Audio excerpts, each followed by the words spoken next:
Okay, we're going to talk tonight about it's going to be based on the story of the end of Shmuel Bet, about when David HaMelech counted the people, and we'll see it's connected to the building of the Bet Hamikdash. So we're now after Tisha B'Av and the time of the destruction of the Bet Hamikdash, and also to Mea Brachot, to the 100 Brachot. It's a halakha in Shulchan Aruch, Siman Mem Vav. Shulchan Aruch says that Chayav Adam, a person is obligated to say 100 Brachot every day. And sorry? No. So the Torah brings, and it's based on the Midrash Rabbah in Bamidbar, that David HaMelech instituted Mea Brachot. David HaMelech instituted. He made a takana. So it seems that before his time there was a concept of making brachot. We don't know. It doesn't say anywhere there was brachot. There was a concept of making brachot, but it wasn't fixed. It wasn't. It was like optional, and maybe people who were a bit more knowledgeable made the bracha. People who didn't know didn't make a bracha; they just ate things. And he made an institution that a person should make 100 brachot every day. There's a particular story surrounding that we're going to discuss, and we'll see what the significance of making 100 brachot is. What's the importance of it? What's the idea? What does it do? Why do you need to make 100 brachot? So. And it's halakha in Shulchan Aruch. It's not like an inyan or a skula or something. It's halakha. The person has to make 100 brachot a day. And that's why on Shabbat, when we're a bit stuck, where you've got the Hamikdash is smaller and you don't have as many brachot, you do extra brachot on food. Try to find a smell, reach. We try to find extra brachot to make up to the 100. So the story that's told in the end of Shmuel Bet is the last parak in Shmuel Bet, that the pasuk says, "Vayosef af Adonai laharot b'Yisrael." The Hashem was annoyed, was angry with Israel. Vayaset David bahem lemor, lech meneh et Yisrael ve'et Yehuda. Vayaset is he like incited. He caused David to as if attack us, and gave David the idea to count Bnei Israel. And the Malbim here discusses what actually did he do wrong?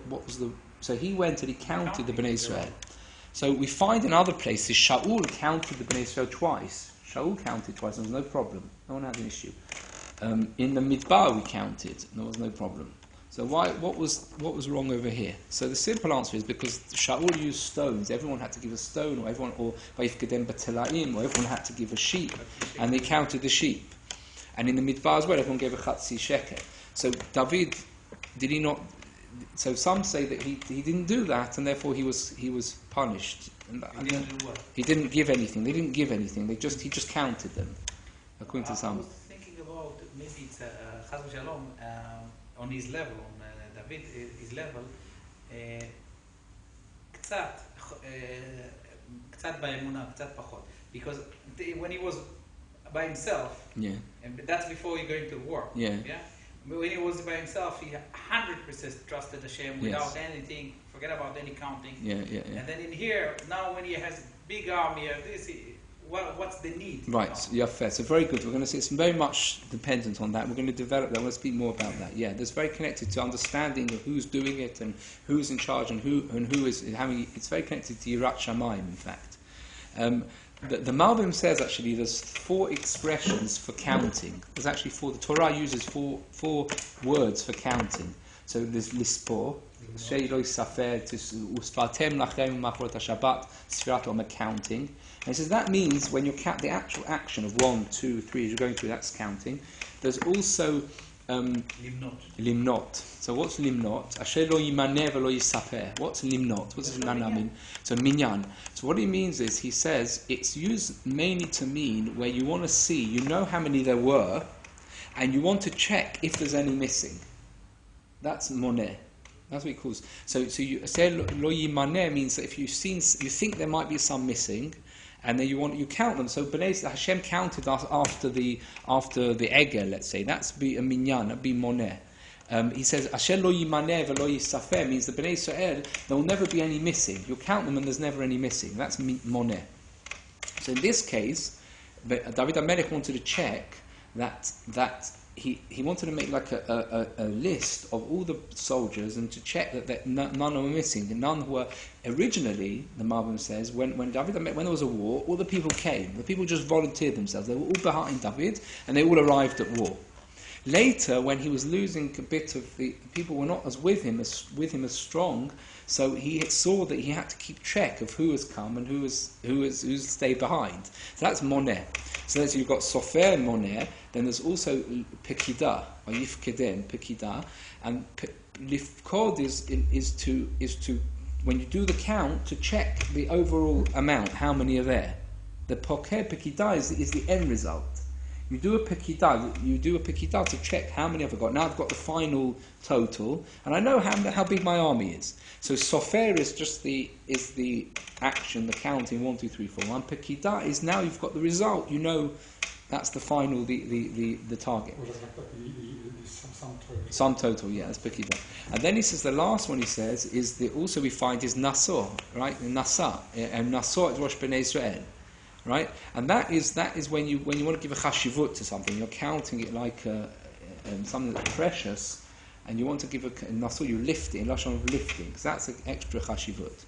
So what is the counting again? So the counting is when you count something to noseh like nasor Rosh Bnei Israel. So you're counting it, but you're not counting it to know how many. Really, not because you need to know how big your army is. It's because each individual you want to like as if check each one. You want to count and you want to enjoy each one. And another one and another one. It's a chashivut. It's a connection and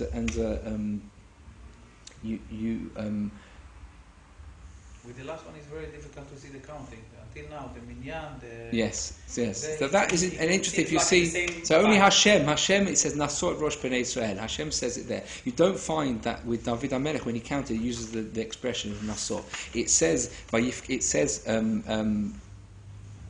it does say he counted Sofer, and it says Meneh, Lech Meneh, and then later on it says V'yadati et mispar ha'am u'pikdu et ha'am. It says Poked and mispar, and then he came back saying initially your Av said to him, why do you want to do this?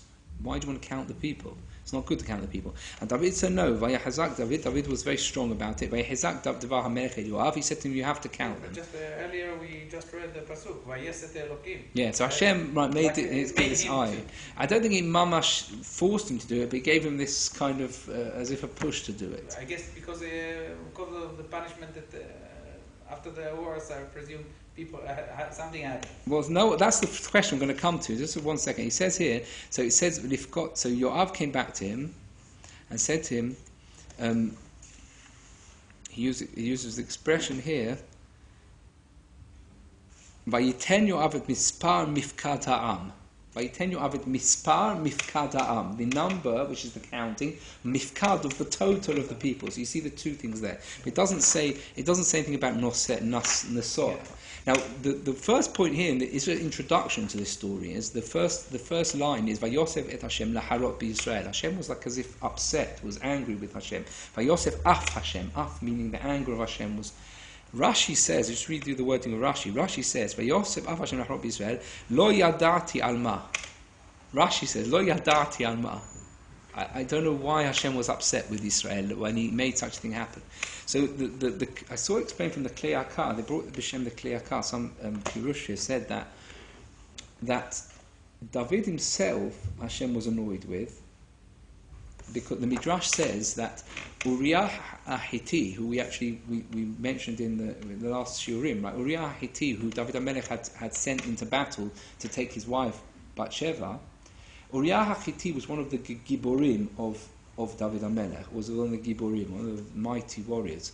And the Midrash says that Hashem was going through counting the warriors, and when he got to Uriah, he saw as if he got there and saw that Uriah has died, Uriah isn't there anymore, and Hashem was upset about it. He was annoyed with David HaMelech, that he'd killed Uriah in that way. Even though maybe... Sorry? No. Before this story, David, Hashem was as if looking at all the Giborim, and he saw Uriah isn't there, as if. and he was upset. Now we said when we learned this story a few weeks ago that Uriah maybe was chayav mitah because he rebelled against David. He had reasons why David killed him. He was justified to kill him. But the fact is, Hashem was still upset that he killed him, and he was upset with David HaMelech. So the Torah, we can understand why David was. Why Hashem was upset with David. But Rashi's saying, according to this explanation, Vayosef af Hashem laharot b'Yisrael. Hashem was upset with Israel. And Rashi's saying, Lo yadati alma. I don't know why Hashem was upset with the whole of Israel. Why was he upset with all of them? That he's not sure. Now, Rashi's history.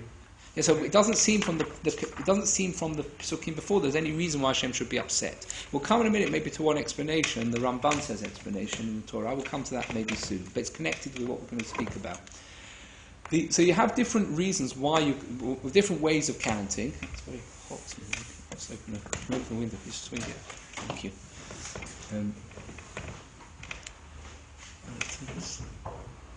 Zach. And the Malbim also discusses here in this perek why should you not count? What's the reason not to count? What's the problem with counting Bnei Israel? Why can you not count them straight out? And he says three reasons why you can't count. So the first reason he says is because Ayin Hara. Ayin Hara, he says that so you're nodding, what do we mean by Ayin Hara? How do you understand that? Well, what's the Ayin Hara? Oh, that's a different thing. No, he says that's a different reason. He says Ayin Hara. But then you're identifying individuals philosophically, so you don't want to bring their. You're as if focusing an individual you're focusing on one individual, and then Hashem, and the Midat Hadin is going to weigh up whether he's worthy or not. So that's why we done with the minyan, so we collectively judge rather than individually. That's what, and it says Al Tifrosh Adam min HaTzibur. You should never be separate from the Tzibur because the Tzibur has a different. Hashem looks at Tzibur and He loves us. When he starts looking at an individual, then you start to look: is he worthy? Is he not? It's dangerous. So that's one explanation of Ayin Hara. And that would be a reason why you shouldn't, if you count each one, then you're going to make a din on each one. The Malbim doesn't quite say that. He's something more along the lines of that there's some sort of bad energy. When you look at people individually, and you count each one individually, you create some sort of bad energy. You're as if the person, it's not so much the Midat Hadin, it's you yourself. The person looking can harm the one who's... You discount them, that's why the numbering people in concentration camps is so dehumanizing. Once you give somebody a number, you're taking away from their humanity. But how does that? That's not Midat Hadin. It's a different thing. You're saying, no, it's right? Different thing. Yeah. You're as if the way you look at somebody. If you look at somebody in a positive light, on the positive thoughts, and you're giving them a maximum, treat them just make them an entity. Yeah. Some nameless entity. Then you're detracting from all the other from their individuality and from their. Yeah, well, that's what Ayin Hara could be. Maybe it's like you're taking away their individuality. You're taking away their person. You're just another number in the big scheme of things. You're not important. Surely it's the exact opposite. What? It's like you're opening up that person to scrutiny. That's a different shot. Yeah, there's two ways of looking at it. Okay. Two ways you can look. So and the other way. The other way is that you're focusing. So the Malbim says three. Let me just say out the three things the Malbim says, and the one about he says of Ayin Hara is quite interesting. He says Ayin Hara. The second one he says what Tzvi says is En bracha shora ela b'davar hasamui min ha'ayin. That bracha only comes on Bnei Israel where things are hidden, and he explains why. It's interesting in this piece. He explains why. He says that it's a Gemara. The Gemara says this, but he says that. According to Al Pi Teva, naturally speaking, in the mechanism of the way Hashem has created the world, in the natural order of the way the world runs, Bnei Yisrael should not exist. We just shouldn't be here. There's no Abraham. No, it's a chas but Abraham Avinu was Akara, or Sarah was Akara. There was no Yitzchak was Akar. The Avotim Avot were Akarot, were barren. We had no zechut really to live. There was no reason. If you're going to look at things naturally, according to the rules that Hashem had already set up in the world, we shouldn't exist. The Jewish people shouldn't be here. And by Yotzei to Achutza, Hashem took Avraham Avinu out of the constellation. He took him above the stars to look down at the stars to say, you're going to be over the stars. You're going to be sholet on the stars. Meaning the stars means the natural order of everything, the natural world, the zodiac, the constellations, and the Bnei Israel, you can only exist. You can only have children. The Jewish people can only come into existence if I take you out of that. You're away from that. So as long as we're kind of hidden, as if the natural world, as if the Malachim, the Ma'arechet Shamayim, doesn't see us, doesn't quite see what's going on with us, then we're right. If once we're revealed, once you expose us, that's when we're samuim in our ayin. When we're hidden from the ayin, then the bracha is sholet. Then the bracha of Hashem comes directly to us. If somebody starts counting how many people there are, look how many, there's 50,000, a million Jewish people, look like you count 1, 2, 3, 4, and you're pointing out and you're showing it, naturally speaking, that shouldn't be happening. Then we enter into the natural order of things, of Hashem's hashgacha in the natural mechanism that He's created. And then, well, that doesn't make sense. We shouldn't even exist. Every enemy that came upon us should have destroyed us. How we arrived 2,000 years after Churban Beit Hamikdash, thrown as this little nation, doesn't make sense at all.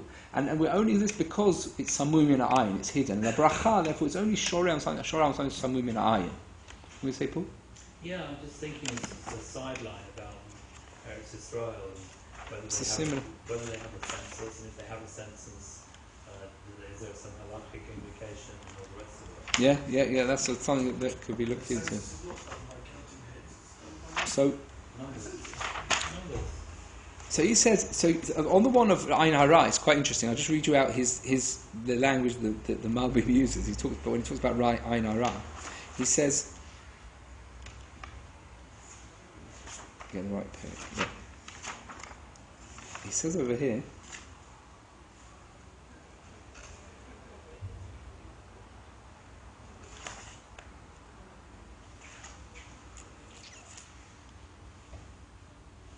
Ayin Hara. In mitzat Ayin Hara, he says, "Kamo shekatav hafilosof, shemibal hanefesh hakanai." Somebody who, it's about the person who's counting, of a person or a person who can see the number. If someone's a kanai, he's got like bad energies, he's the person who looks badly on people. Yetzu min ha'ayin k'tzat edim meha motarot asher yidahem hateva. Edim with an aleph, sort of some energy, will come from the person who's counting.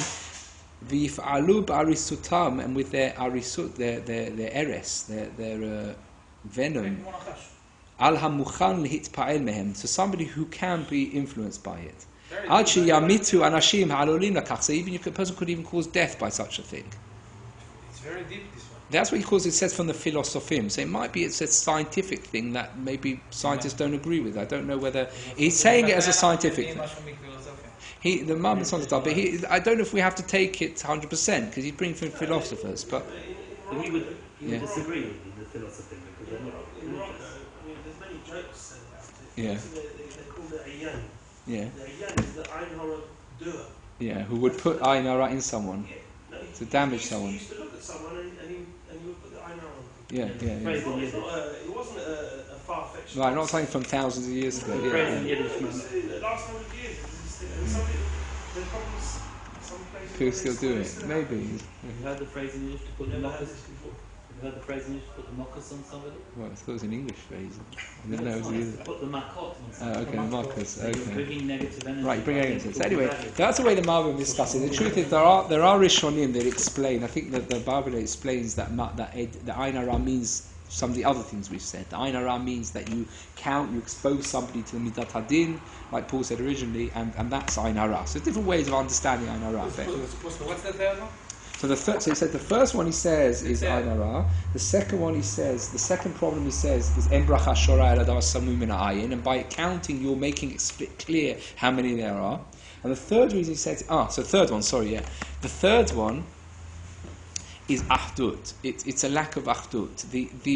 When you have everyone together, then there's a koach, then there's a strength. When you split each one individually, it's not in terms of the individual person that's the problem. The problem is that the klal now is not a klal anymore. You've now pulled them apart into individuals, and that doesn't have the same strength, and that can be a big cause of damage. It's possible to count in the morning to see the 10 people. Can I count You will count, but you shouldn't say out. Sofer is to say out, to count out. With but your mind is okay. Yes. You're not saying not, it's not one, not the other.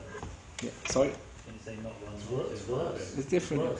So what happens here is so in the story here, David HaMelech went and counted them, and he did it in a way that seemed to be HaKadosh Baruch Hu was upset with him. He didn't do it in the right way. And it seems he did all these things. He caused Ein Hara, he caused the lack of Achdut, and he caused the Brachot should be removed from Klal Yisrael, and it caused a Midat Hadin on Bnei Yisrael. HaKadosh Baruch Hu sent the Navi. So we see. So it says he counted them, and they found that there were 800,000 soldiers from Israel and 500,000 from Yehuda. Right? There were 800 and 500,000. That's how they count. Well, they went round and they did a sense. Yeah, he didn't himself go and count. Well, he sent out the groups to do it. And David, suddenly, I think at that point, it's interesting because this story is also in Divrei Yamim. The same story is brought in Divrei Yamim. In Divrei Yamim, it adds, at that point, some people started to die. David HaMelech saw something wrong. And at that point, he realised he'd made a mistake. And the Pasuk says, "Vayach lev David oto." His heart as if hit him. He felt he did something wrong. Aharech chen safar am, because he'd counted the people. Vayomer David el Adonai. David said to Hashem, "Hatati me'od asher asiti." I've made a big sin here. Va'ata Adonai ha'avena et avon avdecha ki niskalti me'od. I've been very foolish. So it says two expressions here: hatati and niskalti. Hatati, the Malbim explains, means that I did something wrong. The action was wrong.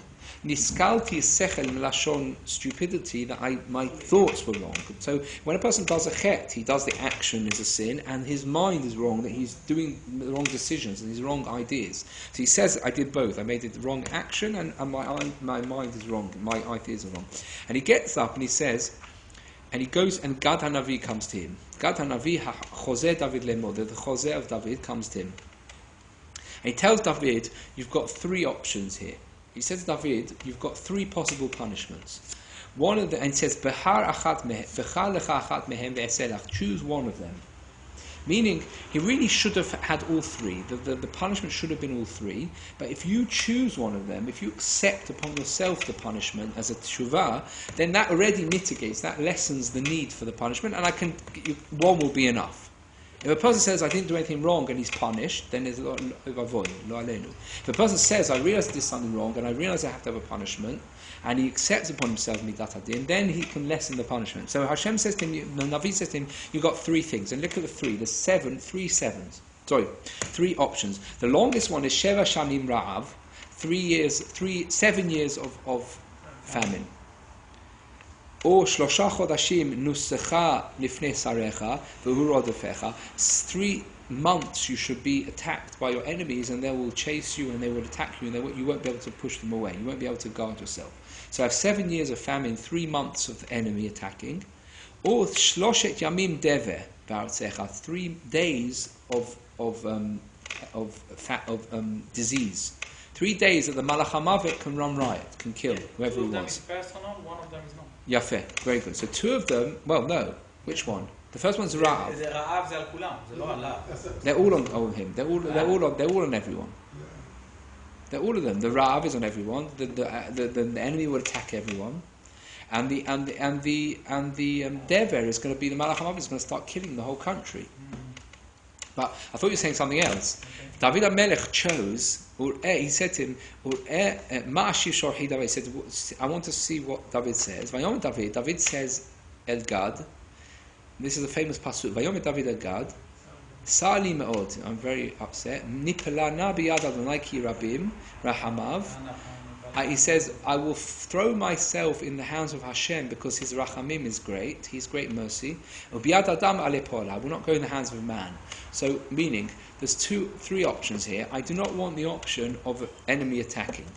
I'd rather the shorter option of there's 2 options of famine, or the Malach HaMavet comes. There's going to be disease. There's going to be dever, and I'd rather the short one of dever, which is in the hands of the Malach HaMavet, and that I can hope to pray to Hashem, and He'll have mercy.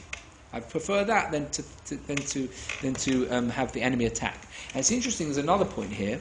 If you think about it, that he didn't want to. He could have said, "I'll have the enemy, and let's see. I'll try and fight them off. I've got a chance to fight them off. You know, I could. We'll get an army together, and even though, and maybe they won't be able to cause so much damage. We'll be attacked by the enemy." But he didn't want that. He understood that that's exactly the problem here. He doesn't want. That's really exactly to the counting. Fair, beautiful, count, yes. You're saying this is my power. Beautiful. So he had to do exactly. He was the tikkun here. He said, "I want to count, and I don't care." As if he did mit'alem from everything. He said, as if in the hands of Hashem. It's not in the hands of Hashem. I'm going to count. I'm going to see how powerful my army is. I'm not going to worry about anything.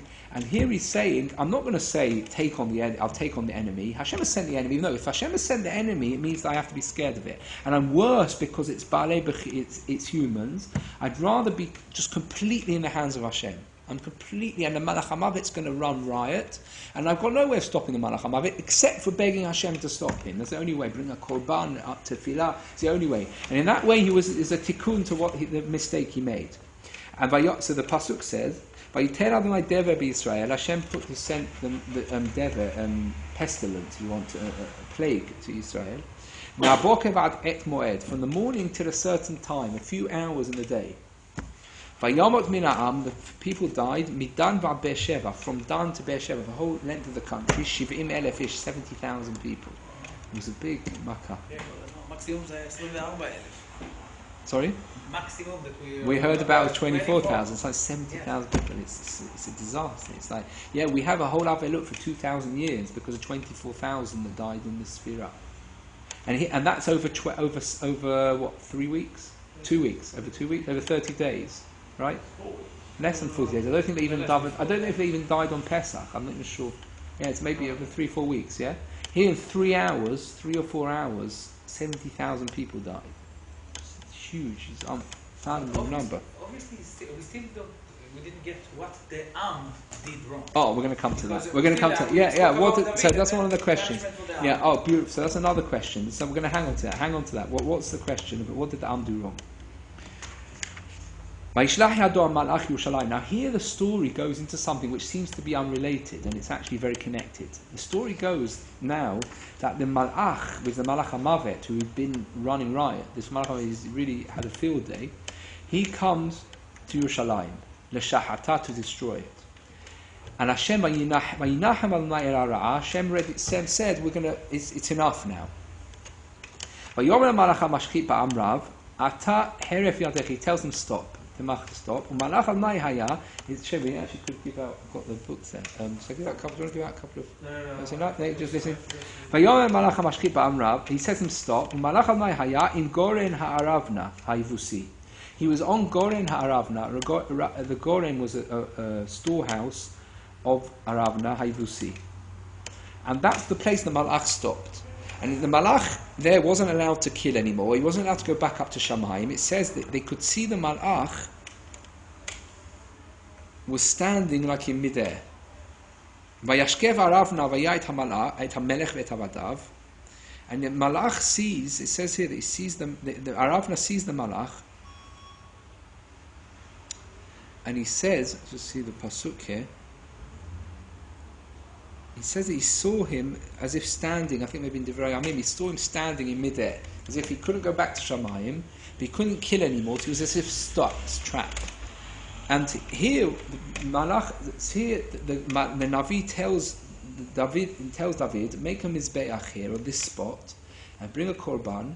First of all, he tells him, first of all, you need to get this spot. This Goren, you need to buy. It should be for Klal Yisrael. Buy this spot. He doesn't tell him why, but buy this spot.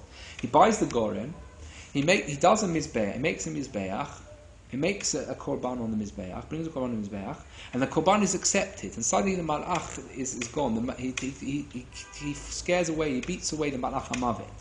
And he sees from this, in Divrei Amim it says, he sees from this that this is the place of the Makom Hamikdash. And he said, I want to buy not just the Goren, I want to buy the field and everything surrounding it. And he buys it from Aravna. And he doesn't, so it's very interesting, from the Malbim points out that from this, and here the Magefa stops, that's the end.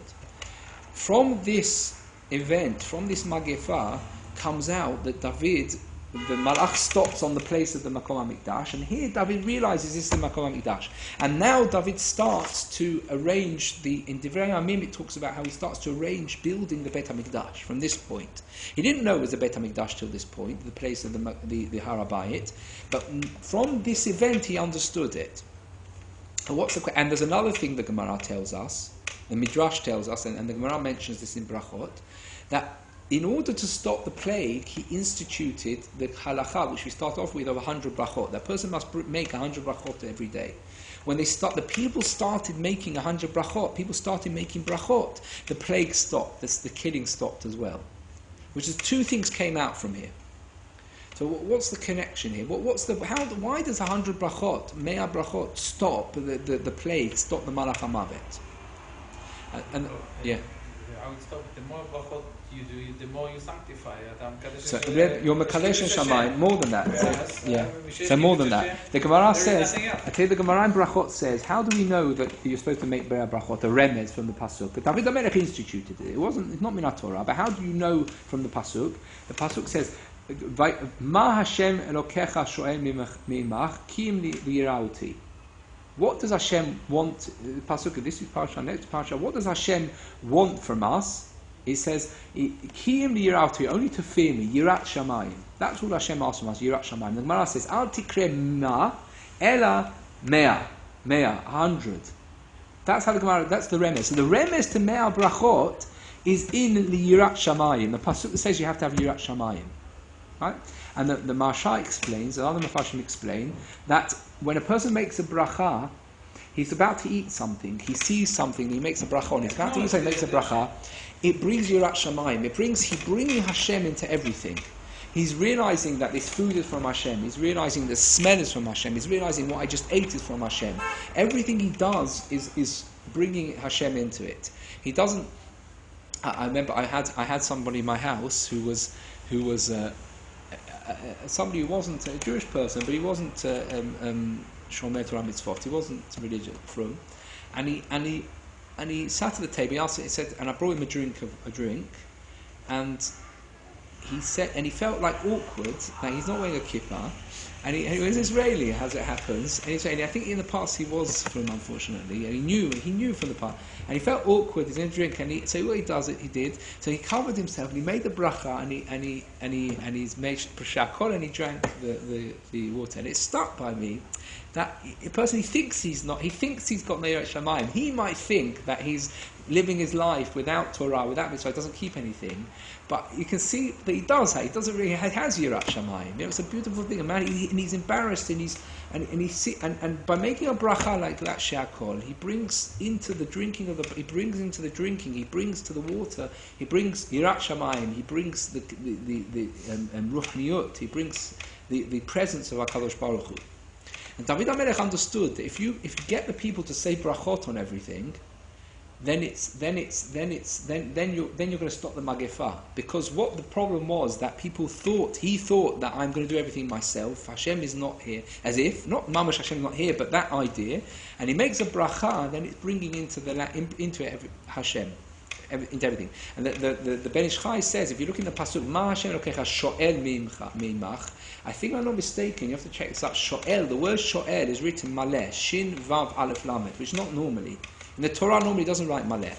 With an extra Vav. He says the extra Vav is to a remez, because you've got in a bracha, every bracha you have Baruch Atah Hashem Elokeinu Melech HaOlam.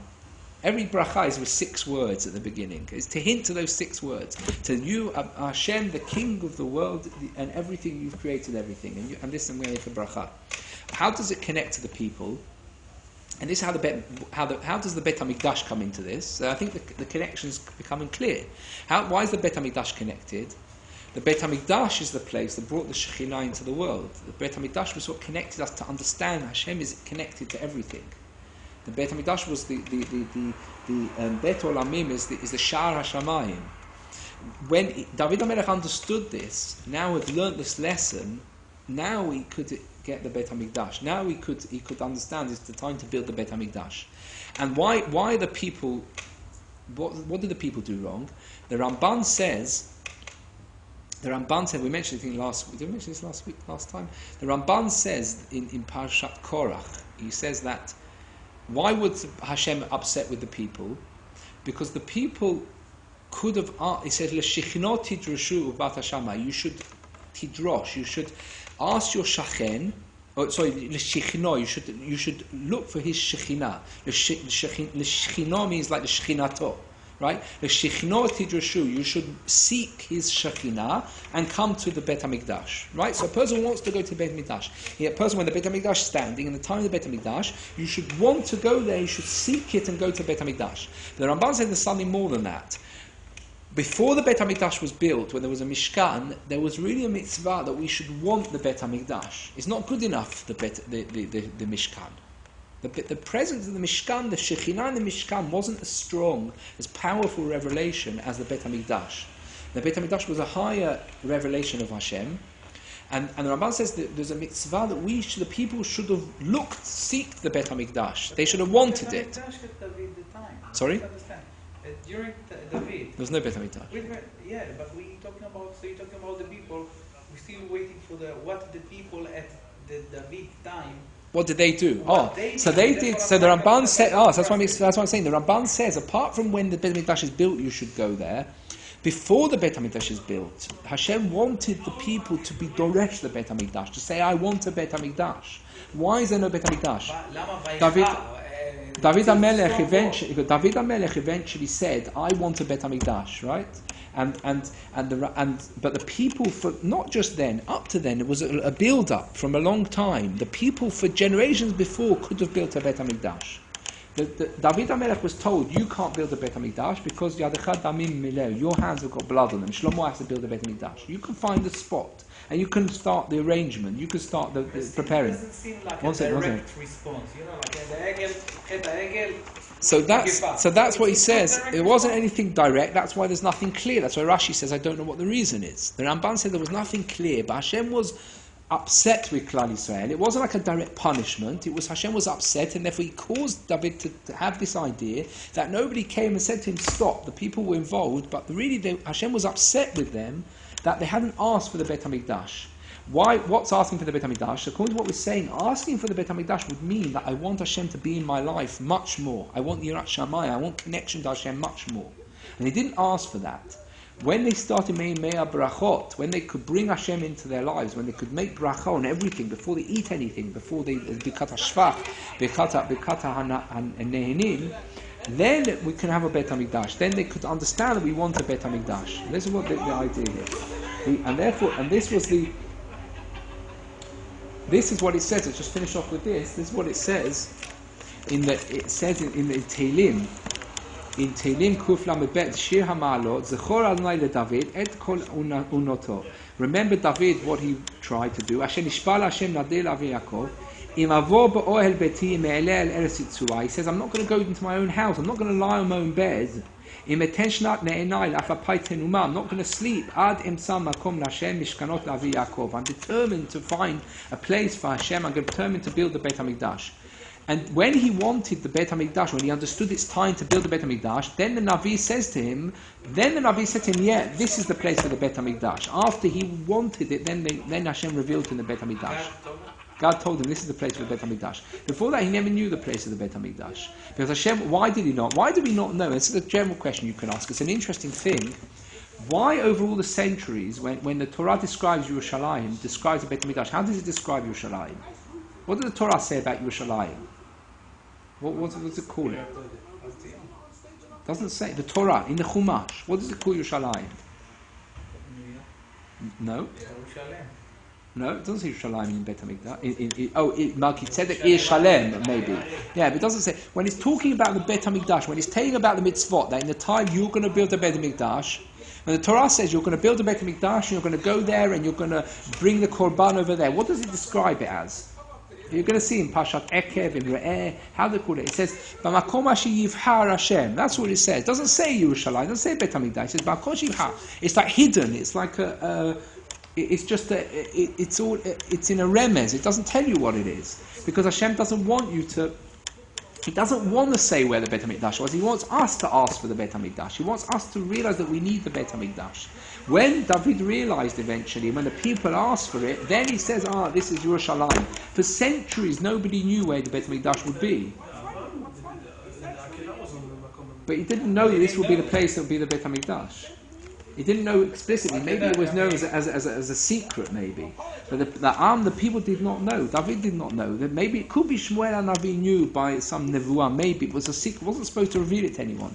The people had to know that there's a bit that you need to be doresh, Shekhinah tidroshu. You've got to want the Beit HaMikdash. You've got to want the Shekhinah. When you want it, then I'm going to bring the Beit HaMikdash. That's why. So this episode was an introduction to the building of the Beit HaMikdash, and was an introduction for Yirat Shamayim, extra Yirat Shamayim, Klal Yisrael. And that's why from then we have the mitzvah on Mea Brachot. Since then we have the mitzvah.